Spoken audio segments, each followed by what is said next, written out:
The Chargers played their first regular season game yesterday, and although, as we all know, the preseason doesn't have a whole lot of bearing on the actual regular season, I kind of want to give my kind of initial thoughts and reactions to the Chargers' first preseason game of the year. And just so you guys know, this will be occurring every single, day after a game occurs for preseason, regular season, playoffs, all of that. We're going to do a kind of 5 initial reactions to said game, as well as, depending on when the regular season gets going, I might also do a kind of game recap summary. Maybe I'll do them both in the same video, maybe it'll be two different. I'm not quite sure yet. But if you enjoy this channel and you enjoy this video, please give me a like and subscribe. It means the world to me. I'm trying to reach 1,000 subscribers before the end of the year, and I cannot do that without your guys' help. But my 5 initial reactions to the Chargers versus Rams preseason week 1 game, and kind of what we learned after the first week of the preseason for the Chargers. So like I said, this video and most videos will probably be 5 initial reactions. This one, it's about 3 full kind of reactions and then 2 kind of mixed in here. But let's first start with the wide receiver room, and it's a lot better than we kind of all first expected. And as we know, Keenan Allen and Mike Williams will be the wide receiver 1 and 2, 1A, 1B, however you want to look at it. But there was a lot of worries for wide receiver 3, 4, and so on down the remainder of the depth chart. And although through training camp we've kind of learned a little bit and seen some improvements with each player and got kind of a little bit excited, but finally seeing some action in the preseason definitely turned heads a little bit for some of these guys lower on the roster. So, with a battle for wide receiver 3 between Joshua Palmer and Jalen Guyton for the most part, the remainder of the depth has kind of been left out. And although yesterday we didn't get a huge look at Joshua Palmer or Jalen Guyton, I think Guyton had like 2 receptions and Palmer, I think, dropped the 1 target his way, if I remember correctly. So there's not a whole lot there, and although I kind of expect them to be working in tandem with each other, rotating depending on what you need, a fast guy or whatever, the rest of the roster at the wide receiver spot kind of, popped some eyes out yesterday. In yesterday's game, both Joe Reed and Michael Bandy showed some great ability. For Michael Bandy, he was looking very great with 7 receptions for 73 yards and 1 touchdown. And although he was bringing in all of these receptions and he was averaging over 10 yards per reception, he was looking very good. His route running was very good on his touchdown. He kind of brought it back on, I don't even know what you'd call the route because it was more of like a loop route than anything. But he brings it back and completely loses his defender and then cuts up for the touchdown. He looked very good on his routes, and bringing in 7 receptions for 73 yards also very well along with that touchdown. But Bandy was a key player late in the game, and it just so happened that he ends up dropping the final pass of the game for the Chargers. That was picked off, and I don't know if it's entirely his fault or whose fault you may call it. It looked like he almost had to have that catch. He was guaranteed to have it, and it just so happened that it ended up getting picked off. Sadly, that's not exactly what you want to see there, but 7 receptions, 73 yards, and a touchdown looks very good. And for Joe Reed on the other side of things, he had 4 receptions for 61 yards and a touchdown. So, over the, 10 yards per reception count, over 15 actually.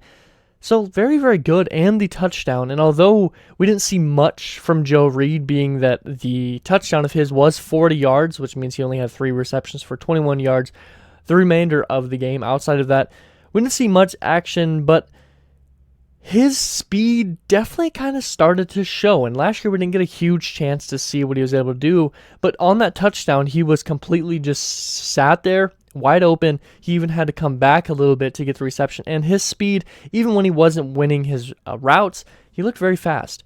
Reed also looked very good in the return game, averaging about 20 yards per return as well. And although we did bring in DeAndre Carter, I think the ability to have Joe Reed there in case some other implications occur, or if Joe Reed takes that front step and gets that starter spot, I think Joe Reed looked very good in his ability to return kicks and potentially punts as well. So the wide receiver room definitely looks much improved. And not only that, but there is some other players that definitely took a step up. It was just Michael Bandy and Joe Reed that took the biggest leap in game 1 of the preseason.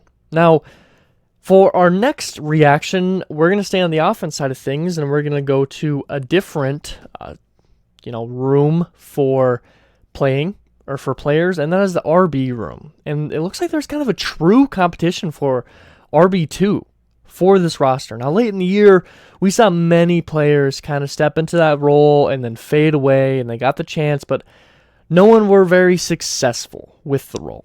Not, with the additions of Spiller and the hopes that Joshua Kelly is kind of going to take a step forward, hope has shifted that there's going to be a strong competition for that RB2 role. Not only did Isaiah Spiller look strong in his running, gaining 34 yards on 10 attempts with a 3.4 average, but you also had Joshua Kelly, on the other hand, look very improved with 3 carries for 16 yards, which is about 5.3 or so yards per carry, as well as 3 receptions for 28 yards, which looks very good. And although Isaiah Spiller did have the opportunity more, he had 10 carries versus 3 carries, and we didn't see anything incredible. It just seemed that first time that the Chargers had the ball and Joshua Kelly was getting a look, he looked very, very much improved in the receiving and in the rushing. And Isaiah Spiller definitely started to look kind of like we all expected him to, and he looked strong as well as fast, and he looked like he had the ability to break out for a big touchdown play, even if he didn't actually do it.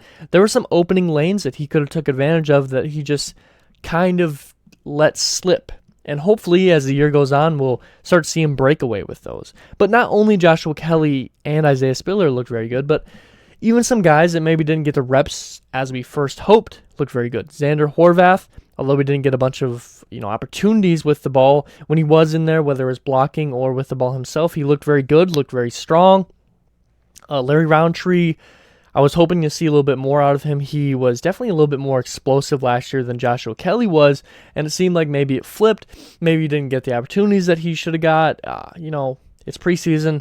We got 2 more weeks left. We're going to see some things. We're just trying to figure out who is going to get these last few roster spots. But the RB room definitely looked improved. Thirdly, we have special teams. We kind of covered it with Joe Reed here, but primarily I want to cover the punter position. And, there's finally a punter that can flip the field for the Chargers, and that being J.K. Scott. J.K. Scott was brought in for the Chargers to take the place of Ty Long. And although Ty Long did pretty well for the Chargers last year, I think they wanted to see some more improvement. And that's what J.K. Scott brought. J.K. Scott has shown an immediate impact on the special teams. He had 4 punts for 177 yards, and although that's a 44.3 average, and 44.3 as an average may not be great, being, about 20th compared to last year, his hang time was absolutely insane. On average, there was a 4.8 second hang time on each one of his punts, which puts him at first compared to last year, with the next closest being like a 4.5.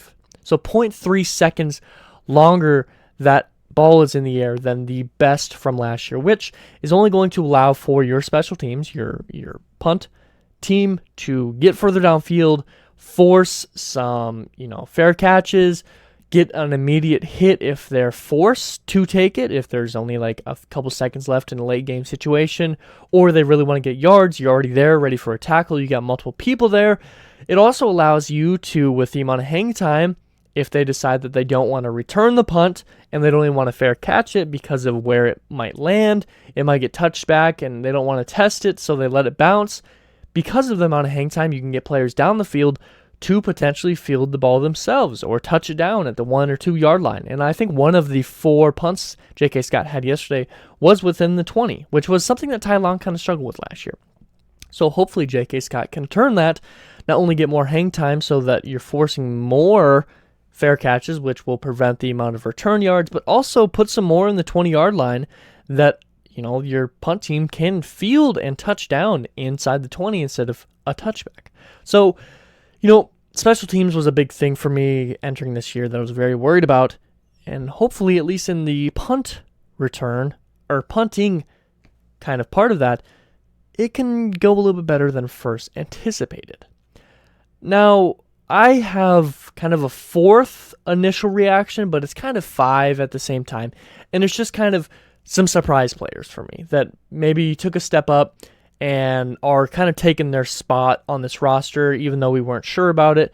First off, starting with Chris Rumpf. Chris Rumpf looked incredible last night. He was causing some problems, constant problems, all over the field. He had 4 tackles and a sack, and although those numbers might not be ridiculous, his sack was very strong, and he got directly to the quarterback very, very quickly.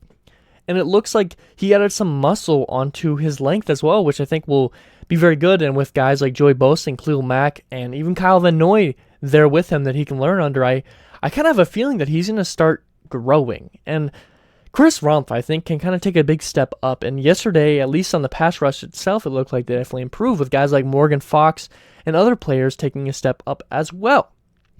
Not only that, but Easton Stick, and I know you have Justin Herbert, Chargers, however you want to say that, have Justin Herbert, who likely can be an MVP candidate, and I'm extremely excited to see play. I'm happy he's not playing preseason, if I'm being honest. I get too worried about him getting injured. But Easton Stick looked very, very good out there. And although we had an interception, which I don't think is entirely his fault, and no touchdowns, while Chase Daniels had 2 touchdowns, and Chase Daniels technically had better statistics, when Easton Stick was out there, I just feel like there's more energy. I feel like the playbook was a little bit more open as well. I feel like plays were able to develop, and he was able to further develop the play if the first attempt wasn't working, which I think Chase Daniels can't do. Although Chase Daniels had like a 20-some yard rush, he's not able to open the play up more after the initial attempt fails, and I think Easton Stick can do that. Easton Stick, 16 for 23, 119 yards, 1 interception, 2 carries, 6 yards, and a touchdown.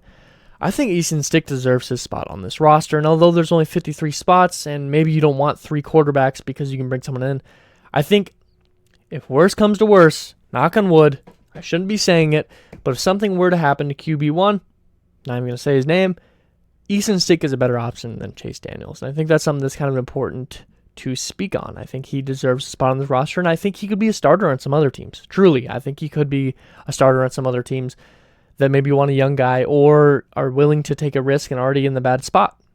You never know. I think, there's at least 5 or so teams that he could start on right now, and maybe those numbers go up once we figure out some other situations here. But I think Easton Stick deserves to be on this roster. Next, Troy Reeder. He was brought to this team from the Rams as a linebacker, 3 tackles, 4 assists. He was almost in every single play. He looked exceptionally well. And there's some other names that we could bring up here and there that deserve to be spoken about, but it's preseason, man. There's not much you can go about.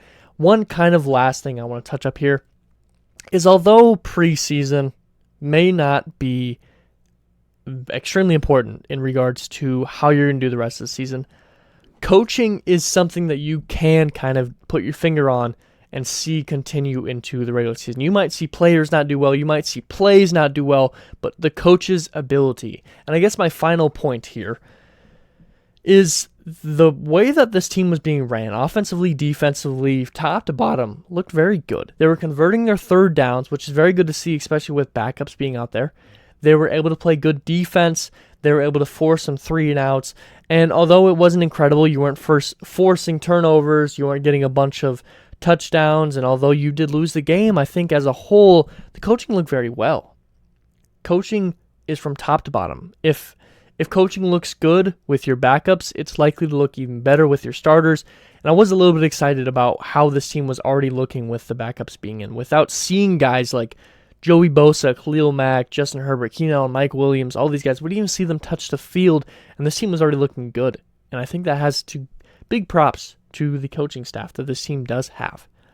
But what are your thoughts? I know it was preseason. It was game 1. There's 2 more preseason games, and then we're finally starting the regular season. But what are your thoughts? Who looked good? Who surprised you? What are your thoughts on the wide receiver room? Who's going to stay on this roster? Lots of questions here. And many, many more to be asked before the season does start. But what are your guys' thoughts? Comment down below. I'd love to have a conversation with you guys. If you enjoyed this video, please give me a like. And if you enjoy the channel, why not subscribe? I'm trying to reach 1,000 before the end of the year, and I cannot do that without your guys' help. Not only that, but I have pretty much daily NBA, NFL, and NHL content, and once this Chargers season gets rolling, I'm going to be pumping out more content than ever. So, I'd appreciate a subscription from you. But, as always, I hope I taught you something today. Hope it made you smile, hope it made you laugh. That something's really important to me. Affects someone else's day in a great way, because every single day can be a great day if we all just put in the effort. Every single day. And as always, you guys all be safe out there. But something deep inside won't let me quit. I swear that